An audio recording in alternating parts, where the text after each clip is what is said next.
Hello, everyone. Welcome to my podcast, Remarkably Brilliant. And today I have a special guest. And if you're looking to step up on your business or you want to start a business, you must listen to today's podcast. And the name is Waite. Welcome, Robin. He's a speaker, author, and business coach. Welcome, and I'm so glad to have you on board today. How are you? It's a pleasure, Janine. I'm very good, thank you. Looking forward to this. Yeah. And I know Robin personally. I met you once a few years ago when I came to a talk with you. And he's all about being very generous in sharing values. So you can follow him on various social media. He will then give you all the links, but you can learn so much. And he also has a special group called the Fearless Group. And it literally teaches you to be more fearless, to go out there and get what you deserve. Anyway, first question. I have a few questions, Robin, for you. In a busy social digital world where everyone is trying to stand out, how do you really can be more remarkably brilliant? I think one of the biggest dangers in the world that we live in is we all kind of see the highlight reel on people's social media, on Facebook and things like that. And we think, oh, that's brilliant. I want some of that. And so we start effectively trying to copy what everybody else is doing.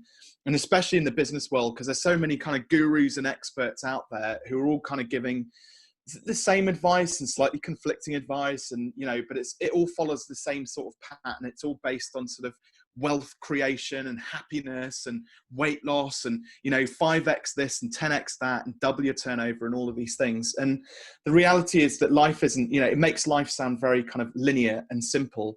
And actually the reality is, like, when you get outside that highlight reel that you see on Facebook, life is quite different to that. Everybody at the end of the day, we're all unique, we're all different, we all have something to offer this world, something of value.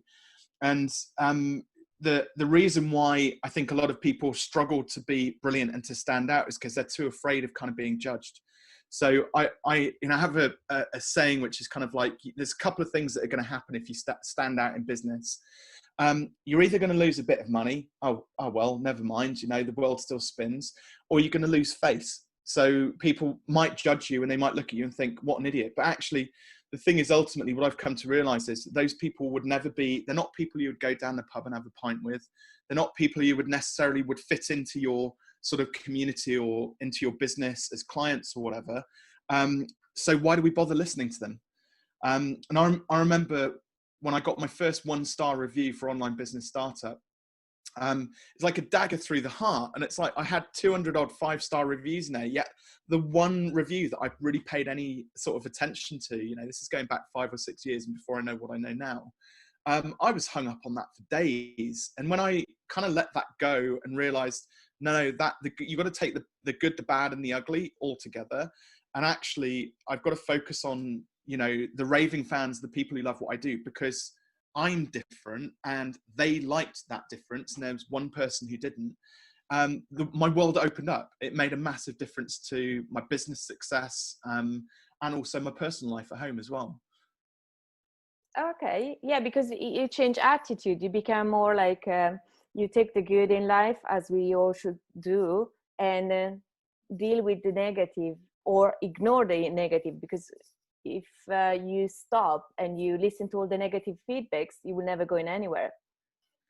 Well, that's it. And it's a bit like, if you imagine you've got a balance of scales and a good thing happens and a bad thing happens. Well, the good thing we celebrate a little bit, but we let the bad things really, really weigh us down. And they're both completely out of balance. And the way I look at it as well as, with business especially, and this is a very binary way to look at it, very black and white. With business, so many people get hung up when somebody says no to them. So, in sales, basically. So if you're trying to get a new client for your business, for example, now, if you were closing each and every client, there's a couple of things going on there. One, your prices are too cheap, but a lot of people who are selling too cheap is because, again, they're afraid of losing face. It's a natural human emotion to have a fear of rejection. We're pack animals at the end of the day. We don't like being rejected. However, as a business owner, for example, you can't have all of the clients. Eventually your business just gets full up. You get you hit your capacity, you can't grow the business anymore unless you have to start taking on employees, and then there's other problems which come along. And actually a better way to kind of manage it is, well, actually for every, 1 yes that you get, you should be expecting to get 4 no's.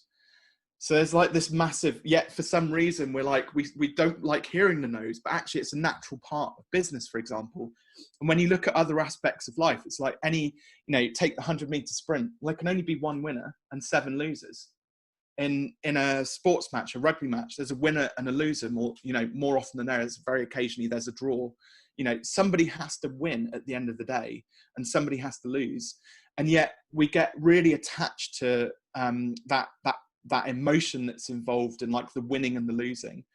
And when you accept that it's just a part of life, and actually you've got to lose occasionally in order to be able to experience the wins, it's like we can detach that emotional connection to the yes and the no, the binary sort of the winning and the losing. Life just gets that much easier. Yeah, and also because being unique, you help us to be our authentic, unique selves in the market. And as you said, and later I would love to hear the story again, if you can share with us the story on how you started, that before you were trying to please everybody and be very generic. But with you, I've learned how to be very niche, and the importance of be very good and exceptionally good in something that you can help some clients and not help everybody, because everybody will not be attracted. And also if the message is too diluted and trying to please everybody, it usually doesn't please anybody because nobody connects. Instead with you, I learned, no, be very niche, but be very specific. And I love this. But also now, can you tell the story of how you started during the other crisis? Was 2008, right? And you started your business, and which decision you took. I love that story.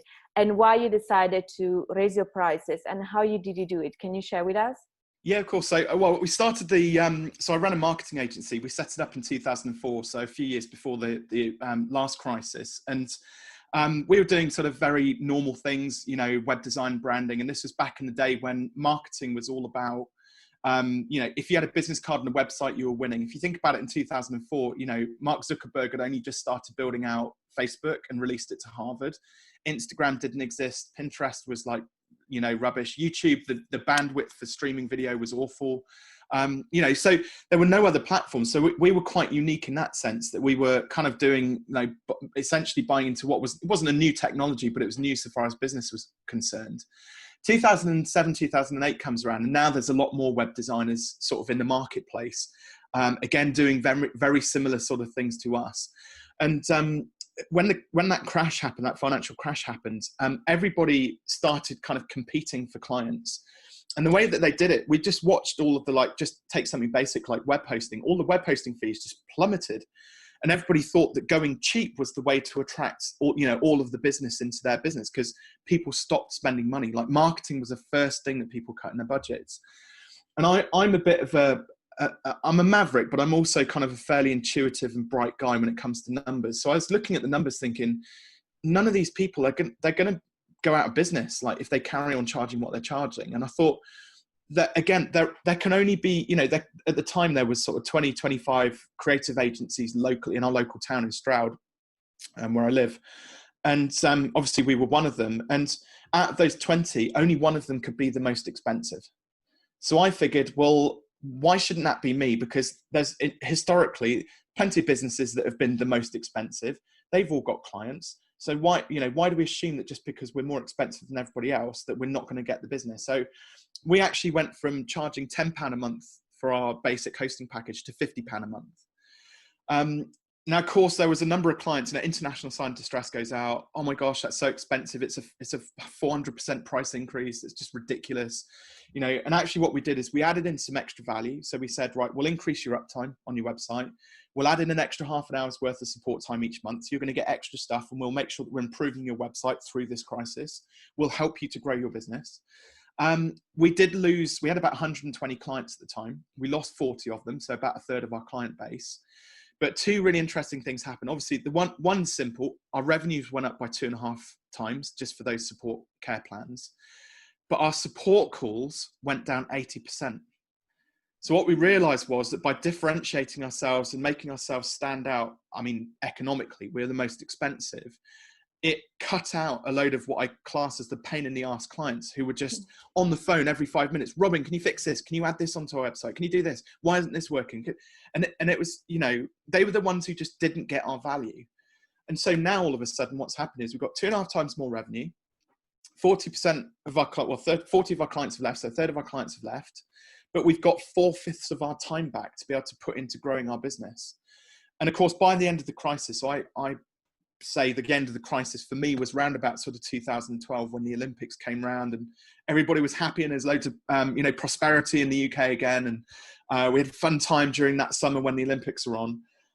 You know, there was only 5 creative agencies left out of the original 20 from back in 2007, 2008. And of course, we were one of them. Even then, we still did a lot of stuff that we played very safe. I had a business partner who was very risk averse. So we had a good small local agency doing close to £250,000 turnover, a team of 4. But then I reached a point sort of, you know, 12 years into that business where I guess things started to change and I felt this is just a bit too safe and I don't really like this anymore. Yeah, I love to hear that story because it's like, it's very courageous to, during a crisis, to raise your prices and drop some of the clients. But also you say that you send some of the clients to somebody else who was still keeping it prices cheap, but they might have not survived the crisis. Also, what I learned from you was one of the books you wrote, which I love, which is the blue one behind you, the Take Your Shot. Yeah. And before, I was trying to sell therapy sessions on singular packages, and it wasn't sustainable, and also was a bit confusing for the client because they will come and then not book another one. Instead, packages is like you give a result, so you sell a result. You don't sell, I don't know, as one of the girls in the group, in the Fearless group, is a designer. She doesn't sell one thing, she sells a package like a result. And it's very cool because it's all about packaging, because you can be with the person for, I don't know, for example, 12 weeks or 6 months, and you give that results. But of course, for any results, you need time, because also people don't want to change abruptly. We need to get carried with, like, we need some guidance to change. So it's very cool the way I was like, oh, this makes total sense. And so, yeah, thank you for writing the book. And it's all very well written because it's like a story. Yeah. So it's like this golf teacher. So yeah, which I guess is a true story, right? It's a true story. Yeah. I mean, I've changed the names obviously to protect those involved. It was based on one of my first sort of coaching clients. So in 2016, when I switched from kind of doing the marketing agency and kind of let that go, it's around the time also when I was, we're about to have our second child and things like that. And actually I realized that lifestyle was important to me and wanted to spend a bit more time with the family. So set up the coaching practice. But I did at the very end of the marketing agency days, I did a webinar. Bizarrely, it was aimed at web designers, and somehow this golf pro, you know, he's called Russ in the book. Russ jumps onto this webinar, gets really enthusiastic, and he calls me and he's like, Robin, this webinar was brilliant, but I just don't know how to apply it to my business. So it's all about how essentially web designers can package up what they're doing and sell based on results. And he's like, this sounds great. How can I apply this to my golf practice, my golf pro business? So he was doing lessons, and again, he was in that sort of very typical coach consultant, like freelance world, where it was all time for money. On a Saturday afternoon, if it rained, anything up to like 8 out of 10 of his students just wouldn't bother showing up. He was taking cash at the end of the lessons. You know, so if they didn't show up, he didn't get paid. And then he was having to pay out money to hire the golf bay where he gave the lesson. So he could work a Saturday and earn nothing, literally nothing for a day's work. But what we did is, you've got to look at people's like commitment. What is it that they actually really want? They weren't really, a lot of his clients weren't showing up for golf lessons. And I remember he told me this story, and this is kind of like, this is quite nice actually, because I think this fits in really nicely with your podcast. So, because this is about one guy who wanted to stand out, but he wanted to do it through golf. So the story he told me was about this sales guy who'd just been put into a role in a 2,500 person business. And his first assignment that he was going to get given was to go and play a round of golf with the CEO, so that the CEO could get to know him. So this guy said to Russ, listen, all I want to do is on the first tee, I want to drive it smack bang down the middle of the fairway and, outdrive the CEO. I want him to notice me. So we've got this like really clearly defined result and outcome that this one guy wanted through having golf lessons. So Russ was like, I asked Russ, how many lessons would this guy have to have in order to achieve the outcome?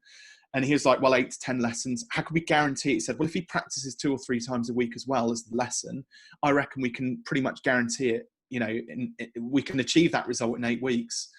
And the final part of it was around pricing. So he was charging about £25 for an hour's like one-to-one lesson. So if you did the maths on it, it would have been about £200 worth of, lessons over an 8-week course. So I just said to Russ, listen, now we've got a clearly defined outcome over a fixed period. We're going to offer a money back guarantee. So if you don't get that result for this guy, or it doesn't have the perceived value, you refund it.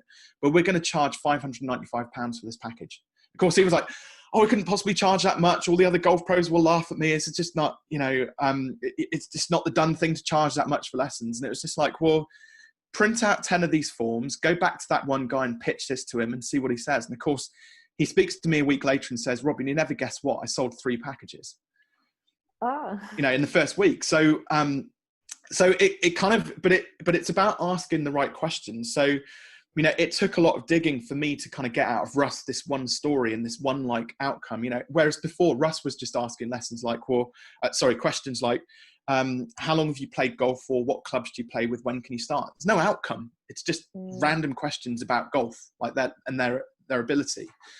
And what we actually managed to come up with was 5 products, all at $595, and he's actually gone on to sell them for a lot more than that as he got busier and busier and was getting better and better results. He got referred, and he had a good referral program going as well. So, and he just got really well known in his sphere. So yeah, and it kind of the book takes you on that journey as he meets a coach and gets taught, this whole sort of product packaging process. Yeah, it's very good, and it's really short. So I thought I'm going to read this in the next few hours. Instead, I was like, oh, that's interesting. And I kept thinking about it. So I think it took me a few days, 2-3 days to read it all, because it's like, that's a very good point. And I was taking notes. So yeah, I really underestimated. I was like, okay, I'm going to do it 2 hours, but no. And it was always designed to be like, there's so many business books that are like this thick now, and it's like the business books you just got to be, all a book needs to do is inspire somebody. And it's like, if I can inspire somebody in 100 pages, in a couple of hours of a read, job done. That's the one kind of like goal that I set myself when I wrote that book. I love that. I'm going to steal this concept. Another question: if we rewind the clock 20 years, is there anything you would like to change? So I remember probably when I started out the design agency, and it's not quite 20 years ago, it's close to 20 years ago. So I did what everybody does at that sort of age. You turn up to a networking meeting and you wear a smart shirt and you have your hair nicely put across there, and you kind of don't really say much, and you're polite and everything else. And I kind of wish, I don't have any regrets. I certainly wouldn't change anything. And I kind of had to go through all of these different sort of stages with the businesses in order to end up where I'm at now with Fearless Business and, the life which I've got. But I wish I'd actually kind of known a little bit about what I know now about kind of standing out. I wish I'd known that it was actually acceptable to turn up to a networking meeting, not in a smart shirt with a collar, but in a t-shirt that's well branded, and be outspoken and kind of stand up for what you believe in a little bit more. Instead, it took me quite a number of years before I realized that. And I even look back at some of my YouTube videos on my channel from sort of 5 or 6 years ago, where again, I'm still wearing the smart shirt and it makes me cringe. I'm like, oh my goodness. And I've got this really rickety kind of background and books and behind it. And we kind of like, it's all staged. But the nice thing is, like, as much as I find it cringeworthy, I still get really nice comments about those videos about how it's helped people kind of transform their businesses and move them forward. So like I said, I wouldn't regret it, but if I had the opportunity to kind of go back, I'd just say, Robin, just be a little bit more outspoken, keep your t-shirts, put a nice branded logo on there. And, because I recognize now that that's a much better way. Being authentic is a much better way to get clients and to build relationships with people. And And also, like, business and life isn't about pleasing everybody. You cannot please everybody. There's 7 billion people in this world. Like, you can't possibly make all of those people happy. It's about having a close knit network of people who you get on really well. You share values, you share a mission with, you can share stories with, and everybody gets it, and you all kind of back each other up. And there are always going to be people who just don't get it. Like, I had somebody, I swear a lot. I haven't sworn on your podcast. I'm not gonna do it. But I had somebody in my Facebook group the other day got on a high horse about me swearing, and I'm kind of like, but one, I was born from an Essex boy who swore like a trooper, and it's kind of in my DNA, unfortunately. And No, I mean, I wouldn't swear in front of my kids, but I will put a warning that if they have little ones around, to put their headphones. So that's a good idea. So don't worry. That's a good idea. But so I mean, I get it. Some people get offended by that sort of stuff. But again, I'm kind of like, if you know, she was actually a therapist herself as well, and all I saw in the comments she sent across to me, the message she sent me, was judgment. I'm like, you're a therapist. Who are you to judge me? You shouldn't, like, either help me or ignore it. Like, don't get triggered by it, but don't write. She wrote some really patronizing stuff in there. And I was actually, you know, there was a couple of people like, Robin, are you sure you should have written that? And I was like, hey, listen, I'm not afraid to kind of, like, there's law of attraction. Part of law of attraction is equal and opposite force. You've got to repel people as well as attract in order to be able to grow wealth, success, confidence, and all the positive stuff. If you allow other people to pull you down, that's exactly what's going to happen. And it's a really negative space to be in. So whatever issue she's got around me saying fuck in a group, like, that's her problem and not mine. And, you know, I'm probably having a bit of a rant about it now, but my point is, like, know who you are and believe in that, and don't try and be what everybody else wants you to believe. I mean, you talked about, you know, the podcast is about being sort of remarkably brilliant. I wouldn't say I'm a brilliant human being necessarily, but I believe in what I do, and that is what makes me brilliant. I would like to challenge that. Go for Because it. we were all born remarkable, and we were all born brilliant. So in fact, the podcast is called like this because I'm going to take that out of people again. Because I think it's a thing about when we are younger, we want to fit in. That's the thing we want to do the most. So we are busy trying to leave the expectation on everybody. And most of those expectations are self-induced. Like, we are thinking how we should behave. And so we all play plain. So it's like we would rather be plain but accepted and be silent in the crowd, instead of people who are loud get criticized. You either have, when you are authentic, people either love you or hate you, dislike you. So you get two different reactions. So being authentic can be scary for many, but it's the best thing, because, as you said, I'm Italian, as you know, we are not pizza. Not everybody, we can't be liked by everybody. And honestly, I know people who don't like pizza. So, but even like Mother Teresa, Dalai Lama, Jesus, all these people had people who had haters or bullies or trolls. So there is nothing you can do that will please everybody. There is no chance. So it's very good to rather be authentic and shrink your friends and the people you deal with, but be your authentic. And we are all remarkable, and we are all brilliant, because we all have a genius flame inside, and your flame is you're sharing it. So I challenge that, and I don't agree. You are remarkable and you're brilliant, as everybody here who's listening to this, you are all. I suppose you've only got to be remarkable and brilliant in your own sort of circle, in your sphere that you kind of created for yourself. And actually, it's whether you, when I kind of realized that delete and block was like a thing, and it was really easy. So every social media platform has like delete and block, and now it's like, don't lose sleep over it, don't get involved in arguments, just go straight to delete and block. Yeah. And I always trust my gut instinct with it now. I think that's one of like the attributes that I've got. Best attributes that I've got is to be able to just kind of dig into your gut instinct and just trust that, because 90% of the time your gut instinct is actually right. Yeah. You know, it feels very what's the word? You feel very uncertain, like going into your gut and trusting that, because it's not really based on fact. It's just based on a feeling. Just we were a pure trained emotion. to be analytical. That's it, you know, and I'm the maths guy, I'm the numbers guy, so I'm very analytical. So to kind of find that sort of the gut instinct and to be able to trust that, and the moment you see somebody who's a little bit like, I'm not sure about this person, delete, block, done. I won't even lose sleep over it, even to the point of and I have no qualms in sharing this with people because I hope that it will be helpful for them.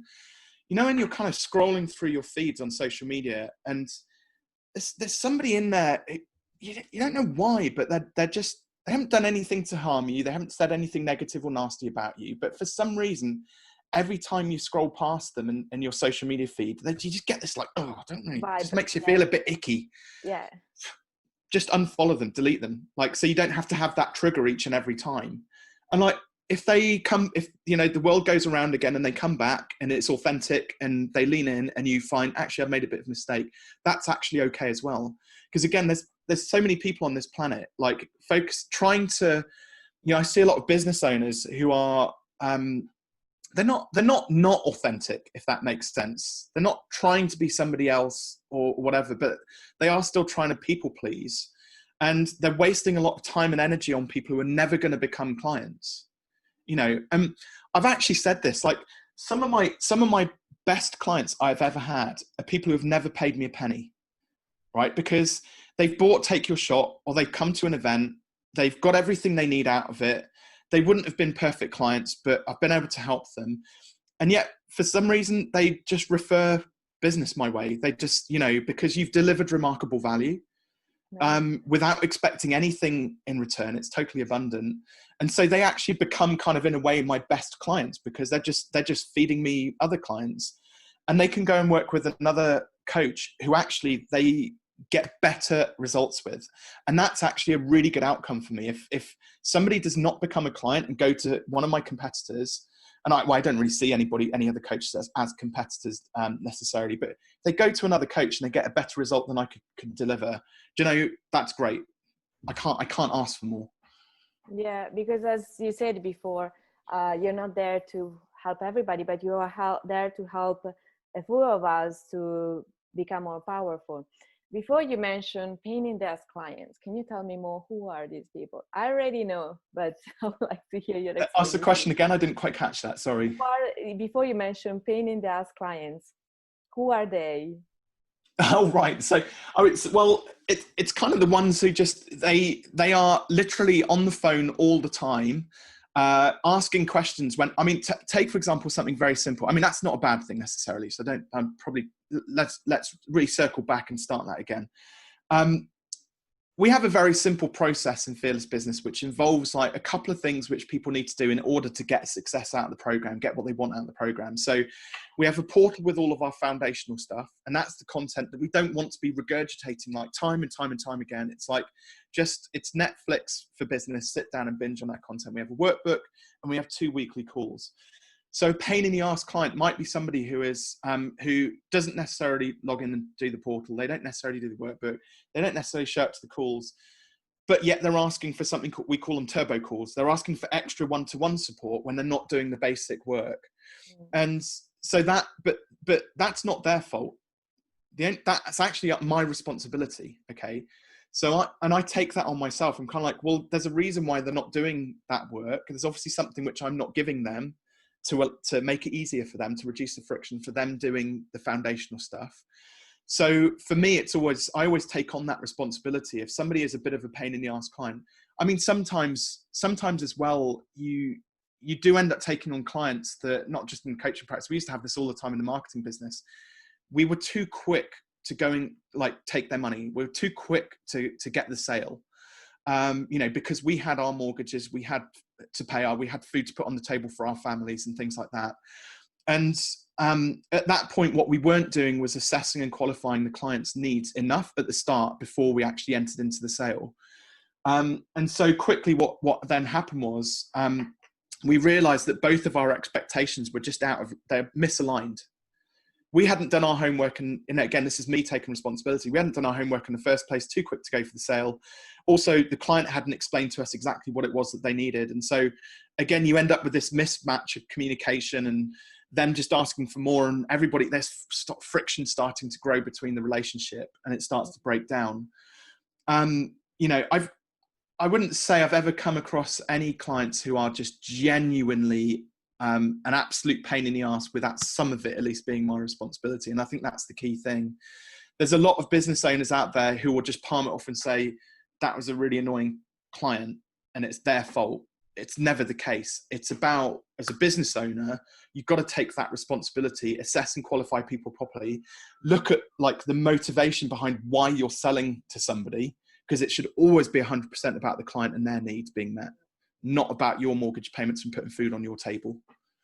Yeah, powerful. I totally agree. Also, before I forgot to say something, I've been studying the issue about trolls or haters, and they're often people looking for attention. And as people, and you as you are a dog owner, unfortunately humans are similar to dogs. Rather than being ignored, they prefer negative attention. So some people have not probably been in a loving environment, and so the only way they know how to get love is through attention. So it's the best thing to do with trolls and haters is, just as you said, ignore them, because they need to realize that after they keep being ignored, despite being mean and trying to put people down, they need to step up in their own game. But it's not your job to help them out. So whoever gets trolls or haters, delete and forgive and forget. That's the best procedure. So move on as quickly as you possibly can. I've actually got quite an interesting sort of a positive story actually, which came out. It wasn't necessarily from being trolled actually, but you know, you get a lot of people who kind of do buy my shit. Oh, there we go. I've sworn I'll put a fiver in the kitty. You get a lot of sort of buy my shit type offers on Facebook, and people trying to like direct message you with, you know, with, hey, this is what I do, look at what I do. And I remember getting an email once from a guy who, this is kind of the opposite of trolling.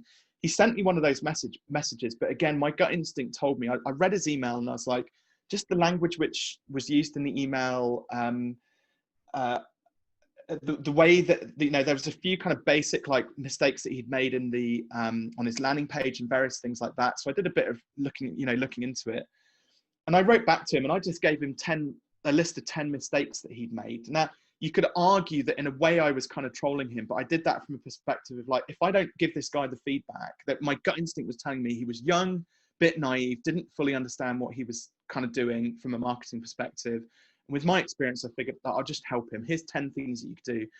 And I immediately got an email back, which it started off, he was quite aggressive and quite rude. You know, and I was trying to help the guy. And I said, look, I'm not trying to, you know, troll you or be, I'm trying to help you. So hear me out. Just, if you give me one opportunity, I'll show you how you could have done this better. So anyway, I ended up sending him a copy of my book. And about a month or two later, I get an email back from him saying, I just wanted to say thank you so much for the time which you invested in me and that you stuck with it. He said, because I was quite abusive in my emails back to you. As it happens, I've read your book. I checked out some of your YouTube videos and I would actually love to book a call with you. So we get on the call and lo and behold, it's a 19-year-old guy who had made a living to date out of a YouTube channel he built. He was earning 80 grand a year as a 19-year-old, right? Wow. And I was like, wow, hats off to you. Like, seriously, like, you know, this is amazing. But why did you send me this email? Because it's like, and he's like, well, all of my mates are earning 10 times that on YouTube and I just don't know how to grow it. So I figured what I'd do is start up a marketing agency and teach other people about how to, like, you know, grow their YouTube channels. He said, I thought that was a good way to do it. And he said, actually, when your email came through, immediately, I was like really angry and really like, I can't believe they just torn my email apart and my business apart and this, that, and the other. And he's like, but actually then you showed me that I should be like leading with a gift. I should have something of value to give to people when I actually reach out to them and say, would you like to become a client? Here's a 10-step guide I've written to grow your YouTube channel. And he said, actually, as a result of that interaction that we had, he ended up getting his first client in that sort of month to 6 weeks before we spoke, or in between his email and us speaking. And the next challenge for him was then, how do I scale it? How do I, you know, package this up? How do I get more clients and things like that? But I was just amazed at like 80 grand, and he was there going, he was beating himself up because he was judging himself based on what everybody else was doing. And I was like, because he's comparing himself. He was driving a Range Rover. He was driving the exact model Range Rover that I've had my eye on for years, you know, that I go to the Land Rover site and kind of build up from time to time. And I've had to put it to one side, you know, because the children, I don't want them to trash it. So I'm waiting until they're grown up and don't need my car anymore. And then, you know, I can have a nice Range Rover. It's not going to get trashed by a 4 and a 6-year-old. But so I was like, but sometimes you just need to turn the mirror on somebody to say, hey, look at what you've actually got.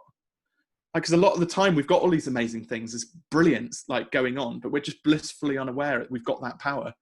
Yeah, comparison is a thief of joy, and it's totally true.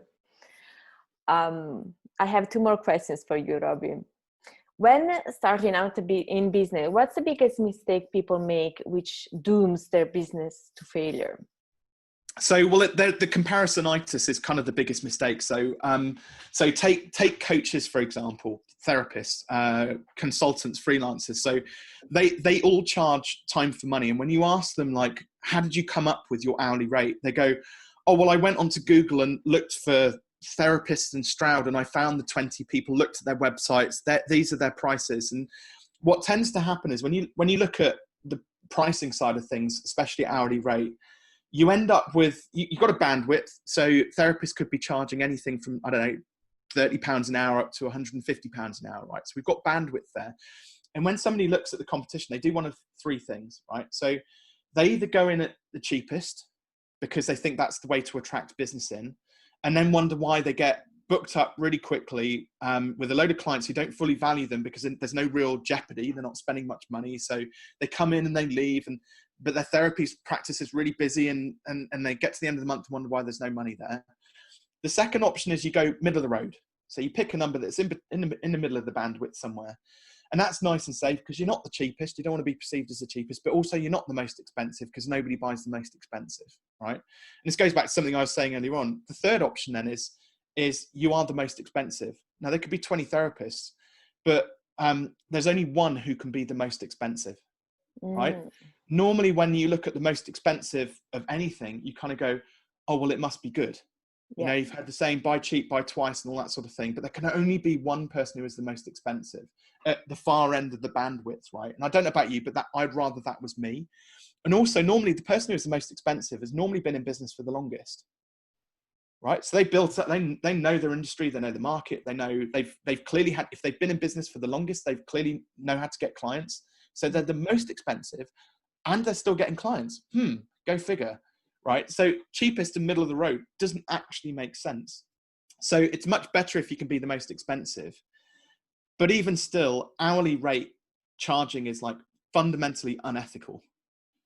So, and I'll give you an example of this. So, and you touched upon it right at the start. So, and I go back to my web design days, but imagine if you were in the market, Janine, for a website, and you found me, we realized we're a good match, and I'm going to sell you a website. It's going to take me 20 hours to build, and it's going to be about £50 an hour. Okay. So about £1,000. We go, yeah, that's great. So off I go. The thing I forgot to tell you though, was I've only been doing it 6 months, I'm not terribly experienced to this. The websites I build don't look great. It's probably not going to get found in Google. And I come back to you in 3 months time and you go, Robin, where's the blog? Where's the e-commerce side of the website which I wanted? And there's no contact form on there. So can you add those on? And I go, yeah, of course, Janine, but I've used up my 20 hours. So it's going to cost you another 10 hours and you're going to have to pay for it. Is that okay? And you'd be like, well, no, hang on. I thought we agreed at £1,000. So hourly rate doesn't quite work. And if you compare that, so we've got Dave on the other hand down the road. He's been doing it for 20 years. His website's beautiful. He gets 5 to 10 leads a week for all his clients because they get found in Google and they're amazing. But he hasn't met me yet, Robin Waite, Fearless Business Coach. So he's also still charging £50 an hour because everybody else is charging £50 an hour. But because he's so good, he knocks it out in 10 hours. So we've got the guy who's more experienced, gets better results and better outcomes, who makes a third of the money as Robin, who's inexperienced and terrible and doesn't, builds a rubbish website. Doesn't make sense. On the flip side, if Dave comes in and says, right, Janine, I'm going to build you a website. It's going to be absolute knockout. It'll be better looking than any of the other therapists on the block. It will definitely get you 5 to 10 leads a month. And if I can't get you 5 to 10 leads a month within the first 3 months that we put it live, He said, I'll refund you all of your money back. Yeah, Okay? that's Because different. it's not worth my reputation to be building shoddy websites, because I've been doing it for so long. But I'm the most expensive. My websites are £5,000 each. Okay, so it's 5 times the price as Robin, less experienced, bit shoddy, but we didn't know that. But he's doing what we call a risk reversal. So he's just confident in his ability to deliver. So he's saying, don't worry about it. If we can't get the result, I'll give you all your money back and you can go and spend it on Robin or Dave or whoever else you want to. Which one would you choose? Well, naturally, you choose the one where, that's 5 times the price, going to get better results. As a therapist, you only need a handful of therapists and it's paid itself back.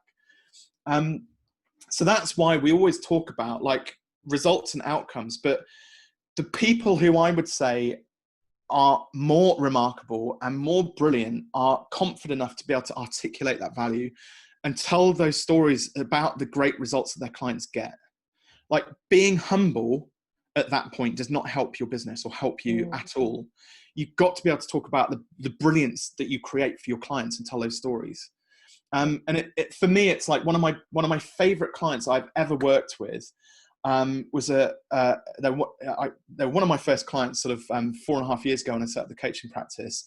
Rich and Amy, husband and wife, 2 young kids, living in rented accommodation. She was still working full time. Their lives were hectic, a bit like Russ and Take Your Shot. And one of their goals was to get to a point whereby they could,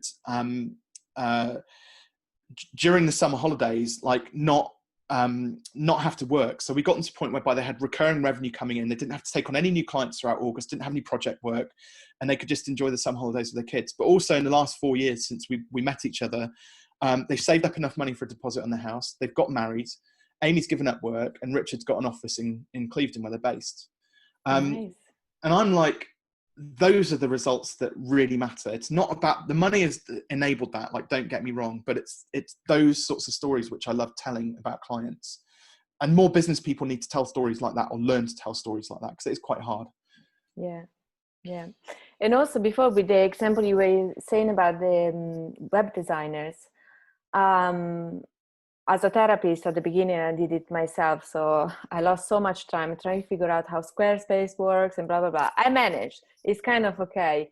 But at some point I will need to hire somebody. The thing is, when you say the 3 different options, the first guy, the young one, I feel that I need to know what I need to tell him what I need on the website. And as a therapist, I don't know, because I don't know what's important, what not. With the last guy, I feel like he will tell me, do you need this one? Do you want a blog? Do you want? And I feel like, oh, he's going to take care of that. So yeah. Well, he's an expert in building websites for therapists. Exactly. So that niching and that specificity is like super, super important. Like, it's not just about niching in your market either. It's about niching in your product. Yeah. So his product is uniquely designed to get therapist leads. Awesome. Yeah, it's much different. And it's all about charge constantly more, as your group says, and but be very good at what you do. Like, put the client's needs first and give it them. I prefer to go beyond expectations and under promise rather than opposite, which of course everybody does. That's it. But again, like therapy, if you imagine if you're selling like a block of packages, which is going to get a clearly defined result. So you've had the consultation with a prospective client. You've said, well, actually, I think it's going to be our gold standard package, which is 8 sessions. But you get to the end of the 8 sessions. Now, a traditional therapist charging time for money would just let it roll on. I'll sell more sessions because it's within the therapist's best interest for them to sell more sessions. Whereas actually, if you've packaged it up, and it's more expensive probably than the other therapists out there, but at the end of that 8 sessions, you go, do you know what, actually, we've got you to an 8 out of 10. I reckon we just need 1 or 2 more sessions to get you to a 9 or 10 out of 10. But don't worry, it's on me. You're going to look a lot more genuine and a lot more authentic. Like, it shows that you care about the client, the patient, who you're working with. And why should they have to pay a penalty because you haven't progressed them to a point of where you promised them? Now, therapy is really interesting because I find it fascinating because obviously, ethically, morally, you can't offer guarantees based on, because you're dealing with the body and the mind. So you can't offer you can't guarantee to fix somebody, basically. Yeah. But again, what you can do is you can offer perceived value guarantees. So if we get to the end of this and you don't feel you've had value for money, let's have a conversation. Let's work out what we've got to do in order for you to feel like you've got value for money. But the thing is, like, the therapists who know how good they are, it's because they've worked with enough clients. They've got a good gut instinct in terms of, right, we've seen this issue several times before. We've gone through our, processes with them, our therapy, sessions with them. And on average, it takes between 6 and 8 sessions. You just got to trust your gut instinct. And a lot of people just, again, it comes back to gut instinct. They're just not quite confident enough in their abilities to deliver. Been there. Yeah. Robin, we all go through it though. Everybody goes through it in some way, shape or form. It's been amazing to have you here. So can you tell everybody who's interested to contact you, where they can find you? And I'm going to put the links in the description, but your YouTube, and if they want to book a call, how can they reach out to you? Yeah, of course. So I've actually got a gift for everybody. So if listeners want a copy of Take Your Shot, they can go to fearless.biz and then hit the resources link in the top menu.